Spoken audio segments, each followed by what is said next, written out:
اس کا شعر نمبر 2 ہے: کثرت آرائی خیال ماں سوا کی وہم تھی، مرگ پر غافل گمانے زندگی کرتے رہے۔ اب ذرا اس شعر کا مطلب غور سے سنیے گا، کیونکہ اس شعر کے اندر ایک فلسفہ چھپا ہوا ہے جس کا ذکر آگے چل کر ہم آپ سے کریں گے۔ خیال ماں سوا کا مطلب ہوتا ہے ایک ہستی کے علاوہ کسی اور کا خیال آنا، اور کثرت آرائی کا مطلب ہے بہت زیادہ۔ تو اس کا آپ مطلب یہ کر سکتے ہیں کہ کسی ایک کے خیال کی جگہ بہت ساروں کا خیال آنا، جو کہ مرزا کہتے ہیں میرے نزدیک ایک وہم تھی۔ مرگ کہتے ہیں موت کو، غافل کہتے ہیں وہ لوگ جو غفلت میں پڑے ہوئے ہیں، جن کو لاپرواہی نے گھیر رکھا ہے۔ گمان کہتے ہیں خیال کو، یہاں پر گمان خیال کو کہتے ہیں۔ اور گمان زندگی یعنی کسی کا یہ خیال تھا کہ میں زندہ ہوں، میں جی رہا ہوں، لیکن ایسا تھا نہیں۔ اب اس میں جو لفظ آپ نے استعمال کیا، آپ نے دیکھا ہوگا، ما سوا۔ ما سوا کا مطلب ہے ہر وہ شے جو اللہ تعالیٰ کی ذات کے سوا ہو، اس کو ما سوا کہتے ہیں۔ اور مطلب اس کا کچھ ایسے نکل سکتا ہے کہ ما سوا کے خیال میں مبتلا ہو کر وجودوں کی جو کثرت پیدا ہوئی وہ دراصل ایک وہم تھی۔ یعنی آپ اللہ کی ذات کے علاوہ کسی اور کو، ایک کو یا بہت سو کو اگر ماننے لگیں کہ میرا کام یہ کر دے گا، میری دعا یہ قبول کر دے گا، یہ مجھے پیسہ دے دے گا، یہ مجھے بارش برسا دے گا، تو فرماتے ہیں کہ یہ ایک وہم ہے، اور اس وہم کی بہت زیادہ کثرت ہو گئی ہے۔ لیکن لوگ یہ سمجھتے ہیں کہ یہ کثرت جو ہے وہ ہمارے کام کر دے گی۔ اس کی مثال یوں سمجھیے کہ جو سچائی سے واقف لوگ نہیں تھے، وہ ایک طرح کی موت میں پڑے ہوئے تھے اور زندگی کا گمان کر رہے تھے۔ ان کا خیال تھا کہ وہ زندہ ہیں، جبکہ وہ زندہ نہیں تھے۔ اصل زندگی یہ ہے کہ انسان کسی ایک ہستی کو مانے، اور وہ ہستی خدا کی ذات کے علاوہ اور کوئی نہیں ہے۔ اور اس قسم کی جو وہم اس کو آتے ہیں کہ خدا کے علاوہ کوئی اور بھی کارساز ہے، چارہ ساز ہے، اس کے کام بنانے والا ہے، تو یہ غلط ہے۔ مطلب یہ کہ ماں سوا کے چکروں میں پڑھ کر خدا کے سوا بہت سارے خدا یا بہت سارے وجود تسلیم کرنا ایسے ہی ہے جیسے مردوں کو زندہ سمجھ لیا جائے یا موت کو زندگی قرار دے دیا جائے۔ شعر میں گہرائی ہے۔ آپ ان مشکل الفاظ کی روشنی میں اور جو کچھ ٹوٹا پھوٹا ہم نے عرض کیا ہے اس کو سامنے رکھ کر اس شعر کو جب 2-4 مرتبہ پڑھیں گے تو انشاءاللہ یہ آپ کے لیے بہت ہی آسان ہو جائے گا۔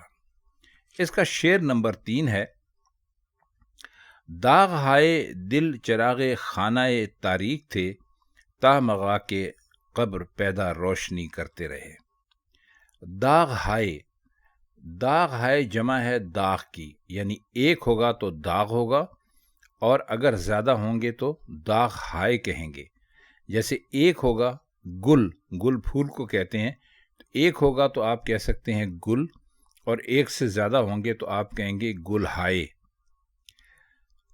خانہ کہتے ہیں گھر کو، تاریک کہتے ہیں اندھیرے کو، اور چراغ آپ سب جانتے ہیں کہ کس کو کہتے ہیں۔ مغاک کہتے ہیں گڑھے کو یا کھڈے کو۔ مغاک قبر یعنی قبر کا گڑھا، تو آپ مراد قبر ہی لے لیجئے اس سے۔ تو فرماتے یہ ہیں کہ دل میں عشق کے جو داغ تھے وہ اصل میں میرے اندھیرے گھر کے چراغ تھے، اور قبر کے گڑھے تک ان سے میرا سینہ روشن رہا۔ آئیے شعر کو مزید سمجھنے کی کوشش کرتے ہیں۔ آپ اس عشق کو وہ عشق نہ لیجئے جو ایک مرد کو ایک عورت سے یا ایک عورت کو ایک مرد سے ہو جاتا ہے۔ یہاں پر بات ہو رہی ہے عشق حقیقی کی، اور اس میں جو داغ لگے تھے، اب وہ داغ کس قسم کے تھے؟ ممکن ہے کہ عشق حقیقی میں مبتلا ہونے کی وجہ سے دنیا کی باتیں سننی پڑی ہوں، دنیا کے کسی کام کے نہ رہے ہوں، دنیا سے بیزار ہو گئے ہوں اور اس سلسلے میں کچھ طعنے سننا پڑے ہوں، تو ہر ایک زیادتی کو برداشت کرنے سے جو سینے میں داغ پیدا ہو گئے تھے، فرماتے ہیں وہ لوگوں کے لیے تو داغ ہو سکتے ہیں، لیکن میرا جو سینہ ہے اس کے لیے وہ روشنی کے چراغوں کی طرح تھے۔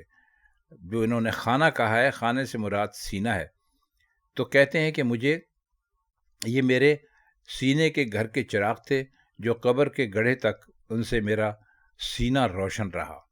مطلب ان کے کہنے کا یہ ہے کہ جو آپ کو تکلیفیں، پریشانیاں یا صدمے برداشت کرنا پڑتے ہیں عشق الہی میں، آپ ان کی بالکل فکر نہ کریں، کیونکہ یہ آگے چل کر آپ کے لیے اندھیرے میں روشنی پیدا کرنے کا سبب بنیں گے۔ اندھیرا کون سا؟ قبر کا اندھیرا، یا وہ اندھیرا کہ جو خوف ہوتا ہے جس کا انسان کو کہ مرنے کے بعد اس کے ساتھ کیا ہوگا۔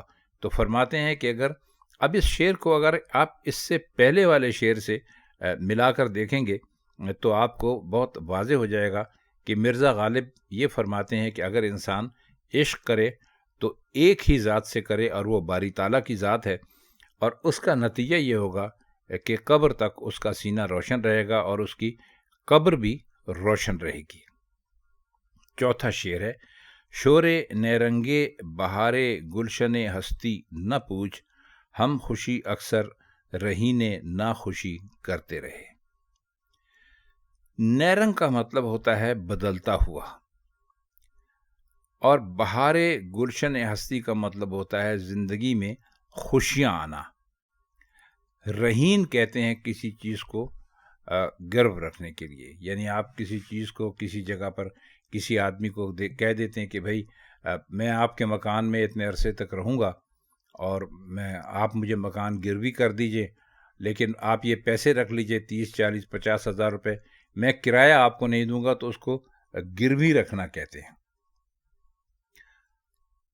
اب اس میں اس کا مطلب کچھ ایسے ہو سکتا ہے کہ باغ ہستی کی بہار میں رات دن جو تبدیلیاں ہوتی رہتی ہیں، اور یہ بہار ہمیں جو تبدیلیاں دکھاتی رہتی ہے ان کے بارے میں کچھ نہ پوچھیں۔ اب باغ ہستی کی بہار کیا ہوتی ہے؟ باغ ہستی سے آپ مراد دنیا بھی لے سکتے ہیں اور زندگی بھی لے سکتے ہیں، دونوں کے لیے آپ لے سکتے ہیں۔ تو کہتے ہیں کہ میں ان کا حال آپ سے کیا کہوں۔ حالت یہ ہے کہ ہم جن چیزوں کو عموماً خوشی اور مسرت کا سامان سمجھتے رہے، تو انہیں بھی اکثر رنج و غم کے پاس ہمیں گرو رکھنا پڑا۔ اب گرو رکھنے کا مطلب کیا ہے؟ گروی رکھنے کا مطلب کیا ہے؟ اس کا مطلب یہ ہے کہ خوشیاں زندگی میں جب بھی آتی تھیں تو ان سے کہیں زیادہ غم آ جایا کرتے تھے۔ تو یہ ایسے ہی ہے کہ جیسے آپ کسی کے پاس کوئی گھر یا مکان یا دکان رکھ دیں اور اس سے تھوڑے سے پیسے لے لیں، تو وہ تھوڑے سے پیسے جو ہیں وہ کہتے ہیں کہ آپ ان کو خوشیاں سمجھ دیجئے، لیکن جو چیز ہم اپنی گروی رکھوایا کرتے تھے وہ غم ہوتے تھے اور وہ بہت زیادہ ہوتے تھے۔ کہنے کا ان کا مطلب یہ ہے کہ انسان کی زندگی میں غم زیادہ آتے ہیں اور خوشیاں بہت کم آتی ہیں۔ اس کا آخری شعر ہے، کا مطلب ہوتا ہے جدائی ہو جانا۔ ہم رہاں جمع ہے ہم راہی کی، یعنی جو ساتھ میں چلنے والے لوگ ہوں ان کو ہم رہاں کہتے ہیں۔ اور واماندگی کا مطلب ہوتا ہے پیچھے رہ جانا یا بچھڑ جانا۔ تو اپنے سفر کے ساتھیوں کی جدائی کے دکھ اس کو مخاطب کر رہے ہیں کہ جو دنیا سے چلے گئے یا جو ہماری زندگی سے نکل گئے، تو اس دکھ سے مخاطب ہو کے کہتے ہیں کہ بھئی تو کب تک ہمارے دل پر پتھر بن کر بیٹھا رہے گا؟ اب رخصت ہو جا، جب تک ہم میں پیچھے رہ جانے کا غم کرنے کی کوشش تھی، سکت تھی، کرتے رہے، اب ہم اس سے نجات پانا چاہتے ہیں۔ شعر بہت ہی اعلیٰ قسم کا ہے اور بہت ہی اس میں دکھ کا اظہار کیا گیا ہے۔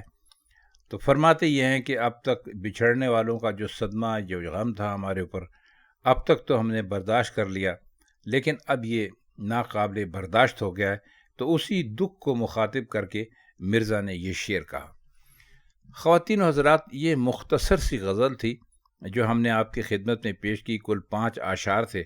امید ہے کہ آپ کی سمجھ میں آ گئی ہوگی۔ اگر آپ کو اس سلسلے میں کوئی مشکل ہو تو آپ ہمیں کمنٹ سیکشن میں لکھ دیا کیجیے۔ ہماری کوشش ہوگی کہ ہم آپ کو آپ کے سوالوں کا جواب دے سکیں۔ تو آج کے لیے بس اتنا ہی۔